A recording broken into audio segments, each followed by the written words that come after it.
உங்ககிட்ட ஒரு 50,000 இருக்கு. தாய்லாந்து போலாமா? இல்ல பாலி போலாமான்னு கன்ஃப்யூசிங்கா இருக்கா? Then this video is for you. தாய்லாந்துக்கு ஃப்ளைட் எடுத்துக்கிட்டீங்கன்னா, இந்தியாலருந்து தாய்லாந்துக்கு வந்து மோஸ்ட்லி ரேட் வந்து 18,000 to 30,000 குள்ள இருக்கும். அதே நீங்க பாலிக்கு எடுத்துக்கிட்டீங்கன்னா 30 to 45,000 இருக்கும். Because of the distance. உங்களுக்கு இங்கேருந்து பாலிக்கு மோஸ்ட்லி டைரக்ட் ஃப்ளைட் இருக்காது. வயா சிங்கப்பூர் இல்ல மலேசியா, தாய்லாந்து அந்த வழியா தான் போற மாதிரி இருக்கும். ஸோ ஃப்ளைட்ல வந்து யூசுவலா தாய்லாந்து தான் ரொம்ப சீப்பரா இருக்கும்.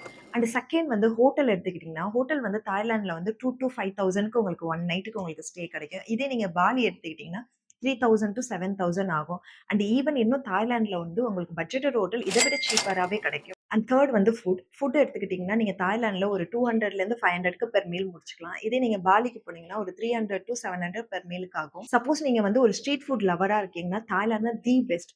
ஸோ அதே மாதிரி ஆக்டிவிட்டீஸ் எடுத்துக்கிட்டிங்கன்னா தாய்லாண்டில் ஒரு 1500 4000க்கு எல்லா activities even some water sports எல்லாமே நீங்கள் இந்த இதில் முடிச்சிடலாம். இதே நீங்கள் பாலிக்கு எடுத்துக்கிட்டிங்கன்னா ஒரு 3000லேருந்து 7000 ஆகும். ஸோ ஓவராலாக பார்க்குறப்ப தாய்லாந்து வந்து ஒரு 55,000 to 70,000க்கு ஓவராலாகவே முடிச்சிடலாம். இதே நீங்கள் பாலி எடுத்துக்கிட்டிங்கன்னா 70,000 to 1 lakh ஆகும். ஸோ பட்ஜெட் ட்ராவல்னா எப்போதுமே தாய்லாந்து தான் தி பெஸ்ட்.